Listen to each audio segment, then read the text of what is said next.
Hello everyone. Last lecture में हमने optical purity, enantiomeric excess, racemic mixture, specific rotation, observe rotation, इन सब चीज़ों के बारे में बात की थी। अब उसी एनेंशियोमर्स के बारे में और आगे बात कर रहे हैं, ठीक है। जैसे मैं एक एग्जांपल ले रहा हूँ, CH3 CHCl CHOH CH3। यहाँ क्या ऑब्जर्व हो रहा है हमें? यहाँ ऑब्जर्व हो रहा है कि यहाँ पे दो एसिमेट्रिक सेंटर हैं। कौन कौन से? एक ये एसिमेट्रिक सेंटर, एक ये एसिमेट्रिक सेंटर। तो मैं सारे पॉसिबल कॉन्फ़िगरेशन कौन कौन से हो सकते हैं इनके अराउंड वो बनाने की कोशिश करता हूँ, ठीक है। तो यहाँ अगर हम दिखाना चाहें इनको, CH3 HOH HCl OH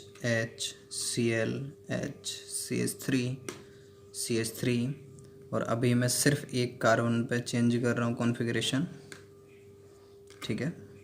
HOH Cl H CH3 OH HCl CH3, okay.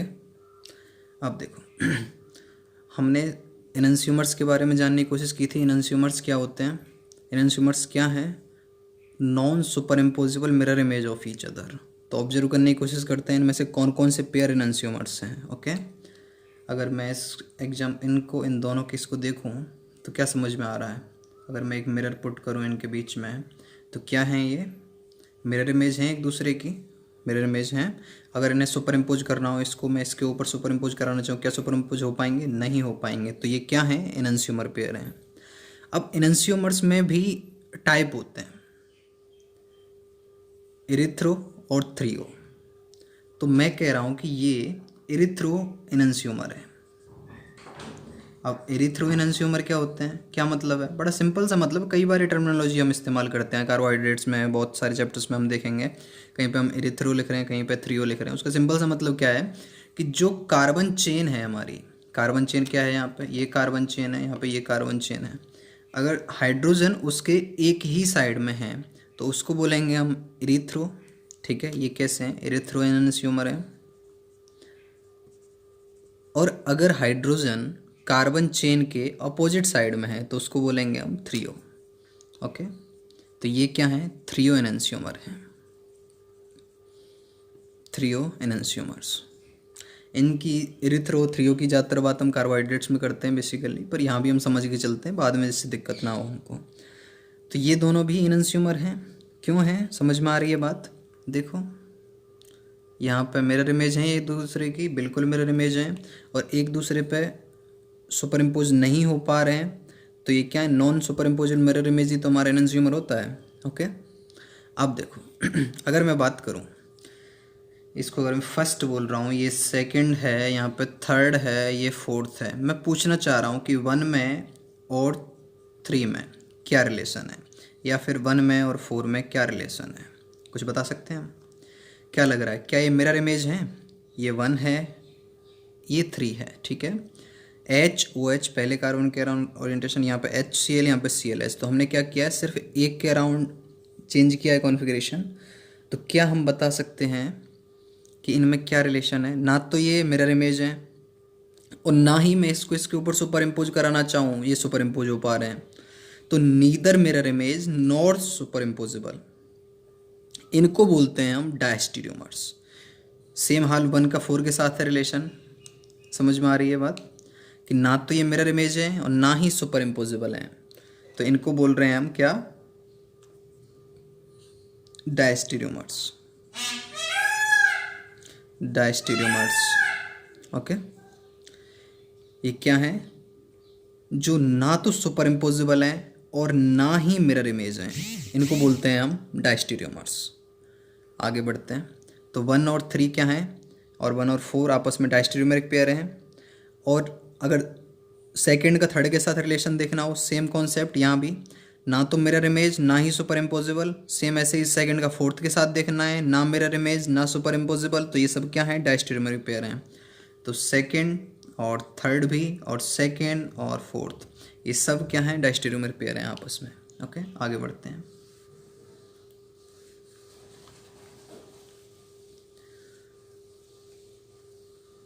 बड़ा सिंपल सा कॉन्सेप्ट है। एनंशियोमर क्या है, डायस्टेरियोमर क्या है, ये देखना हमें आना चाहिए, ये बहुत ज़रूरी है पहले। अब देखो, अब जो एनंशियोमर्स हैं उनकी फिजिकल प्रॉपर्टी सेम है, ठीक है। कोई भी एनंशियोमर मैं उठा लूँ यहाँ से कि CH3 हुआ, C2H5 हुआ, यहाँ पे H है, OH है, मिरर इमेज, ये क्या है, दोनों आपस में एनंशियोमर्स हैं, CH3 C2H5। तो मैं क्या कह रहा हूँ, इन दोनों की फिजिकल प्रॉपर्टीज सेम है।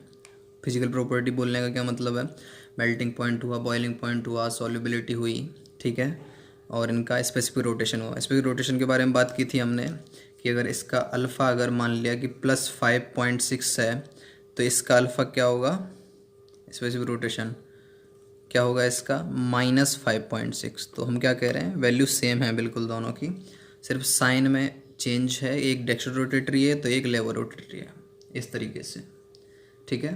तो जो एनंशियोमर है, सॉरी, एनंशियोमर्स की क्या है, फिजिकल प्रॉपर्टीज सेम है, आइडेंटिकल फिजिकल प्रॉपर्टीज हैं, and also have identical chemical properties. मतलब क्या है, कोई भी अकायरल कंपाउंड है उसके साथ में जो रेट करने की, जो रिएक्शन करने की जो रेट होगी वो सेम होगी। समझ में आ रही है बात, मैंने क्या बोला कि केमिकल प्रॉपर्टी किस मायने में सेम है, कि कोई भी अकायरल कंपाउंड अगर मैं ले लूँ उसके साथ में इन दोनों की रिएक्शन करने की जो रेट होगी वो सेम होगी, ओके। और जबकि डायस्टेरियोमर पेयर जो neither super imposable nor mirror image हैं, ना तो सुपर इम्पोज कर पा रहे हैं और ना ही मिरर इमेज हैं, ठीक है। तो उनकी खास बात क्या है, उनकी खास बात यह है कि जो डायस्टेरियोमर हैं, डायस्टेरियोमर्स जो हैं, डायस्टेरियोमर्स की खास बात क्या है कि ये फिजिकल प्रॉपर्टीज़ और केमिकल प्रॉपर्टीज़, फिजिकल प्रॉपर्टीज़ भी डिफरेंट हैं इनकी। मतलब इनमें कौन कौन सी फिजिकल प्रॉपर्टीज़ की बात कर रहे हैं हम, boiling point, melting point, solubility और specific rotation etcetera.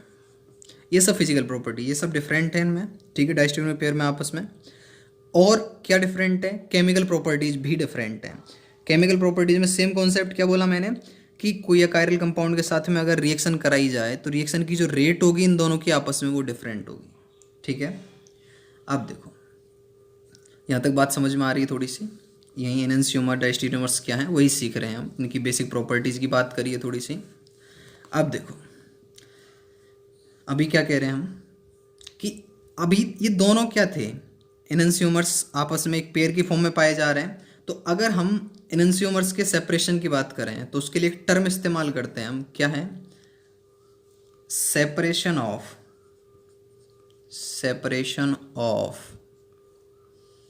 एनंशियोमर्स, separation of enantiomers is called the resolution of a racemic mixture। क्या बात समझ में आई, रेसेमिक मिक्सचर क्या है, जहाँ पे इक्वल अमाउंट में दोनों ही एनंशियोमर प्रेजेंट हैं और उनके सेपरेशन की बात कर रहे हैं, तो उसको क्या बोलेंगे हम कि रेसेमिक मिक्सचर का रेजोल्यूशन कर रहे हैं, ठीक है, resolution of a racemic mixture बोला जाएगा। अब देखो, यहाँ पे एक छोटी सी बात आती है, एक टर्म आती है अमीन इन्वर्जन, वो समझना भी ज़रूरी हो जाता है, काफ़ी इंपॉर्टेंट है। अमीन इन्वर्जन क्या है, अमीन इन्वर्जन, अमीन इन्वर्जन क्या है, अमीन इन्वर्जन। देखो, हमने कोई अमीन ली, एसिमेट्रिक, नाइट्रोजन के ऊपर लोन पेयर है, R dash R double dash, तीन कोई ग्रुप है। तो जहाँ पे एसिमेट्रिक अमीन लेनी है, ये चीज़ याद रहनी चाहिए कि लोन पेयर होना कंपलसरी नाइट्रोजन के ऊपर, ठीक है। ऐसा नहीं कि नाइट्रोजन के ऊपर पॉजिटिव चार्ज लगा के हमने चारों वैलेंसी डिफरेंट कर दी, उसकी इसकी बात नहीं हो रही है। अमीन इन्वर्जन कहाँ देखने को मिलेगा, जहाँ पे लोन पेयर होना चाहिए हमारे पास में। तो होता क्या है कि जो अमीन है वो रूम टेम्परेचर पे क्या करती है, रैपिड इन्वर्जन शो करती है, ओके, रैपिड इन्वर्जन शो करती है। रैपिड इन्वर्जन कैसे हो रहा है अमीन का, समझेंगे अभी इसको। आर हुआ, आर डैश हुआ और आर डबल डैश हुआ। ठीक है, हुआ क्या बेसिकली देखो, सिर्फ ऐसे समझ सकते हैं कि जैसे मान लो कि कोई छाता है, ठीक है, कोई अम्ब्रेला है, और एकदम से आंधी आई बहुत तेज़, ठीक है, विंड स्टॉर्म आया, तूफान आया बहुत अच्छी तरीके से, और क्या हुआ अम्ब्रेला की जिस साइड में, जैसे मान लो ये अम्ब्रेला है और इस साइड में ये था पहले, तो एकदम से क्या हुआ, ये पलट गया। ठीक है, आंधी के साथ में एकदम से पलट गया अम्ब्रेला, तो ये क्या हुआ, उसका इन्वर्जन हो चुका है। ठीक है, सेम इसी तरीके से यहाँ पे है। उसका रीज़न क्या है, कि रीज़न ये है कि इसको, इसके इन्वर्जन के लिए जो एनर्जी चाहिए वो बहुत कम चाहिए।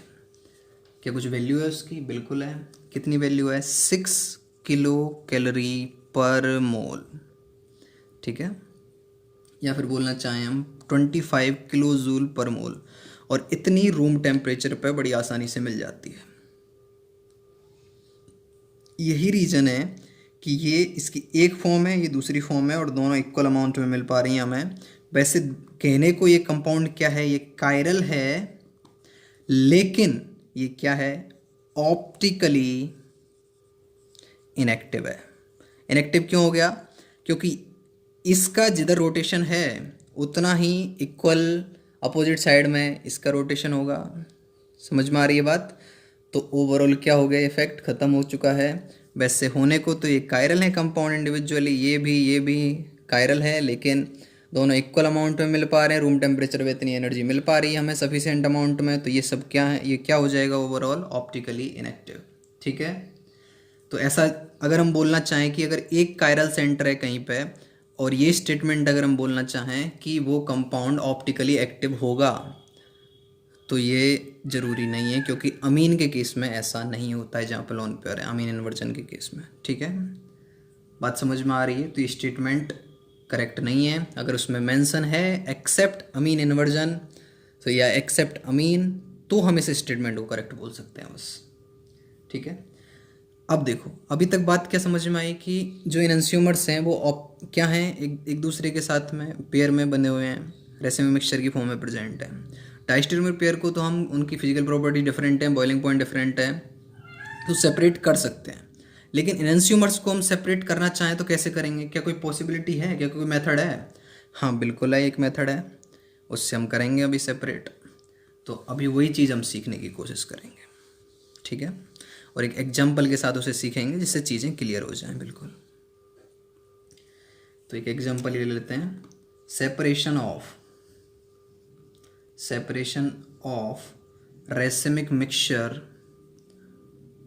Racemic mixture of 2-methyl butanoic acid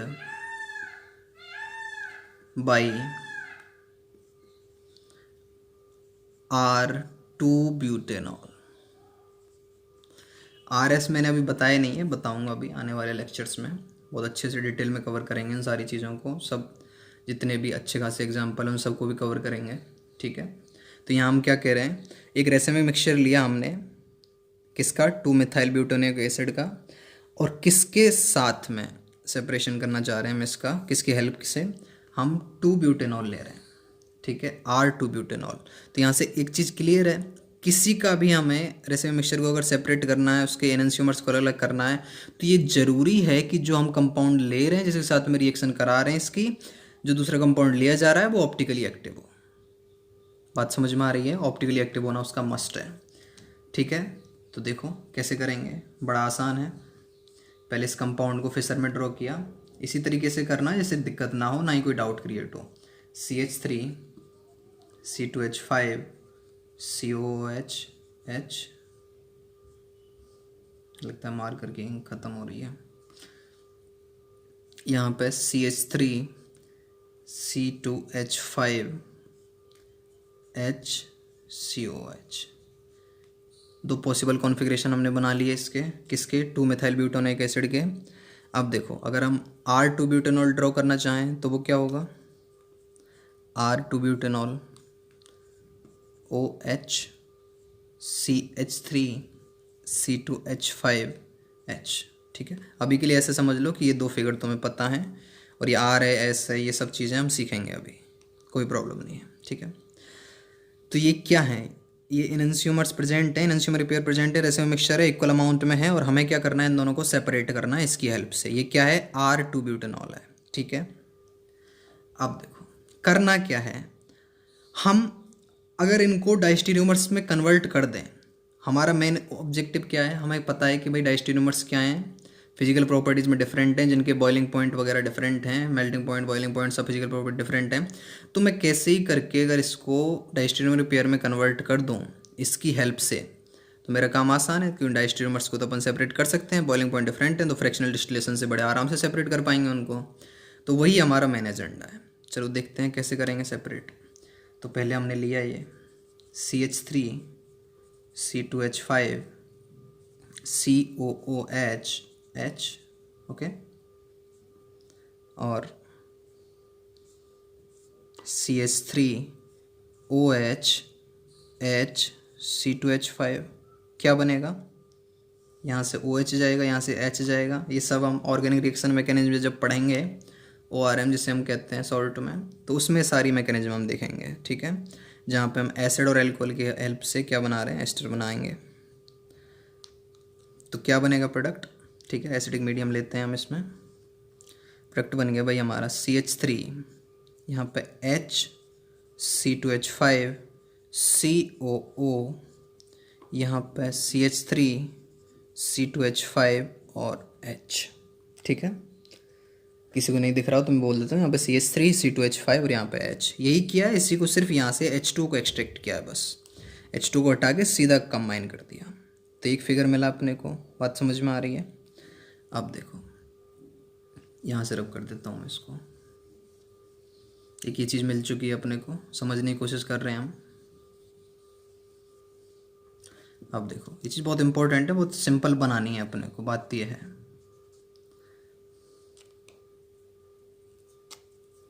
ये COS, ठीक है।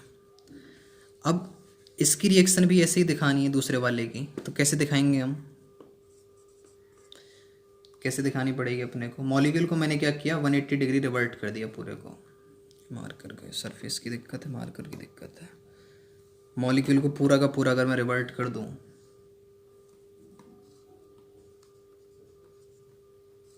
C2H5, यहाँ पे CH3 विजिबल है नहीं है, चलो जैसे बच गया, इसको आगे क्लास में कंटिन्यू करेंगे यहाँ तक, ठीक है। मैं इसको वापस से शुरू कर दूंगा पूरे टॉपिक को ही, जहाँ पे हम सेपरेशन की बात करेंगे। चलो अगले वीडियो में मिलते हैं अभी, ठीक है। अगर वीडियो अच्छी लगी हो तो वीडियो को लाइक करें और शेयर करें। Thank you.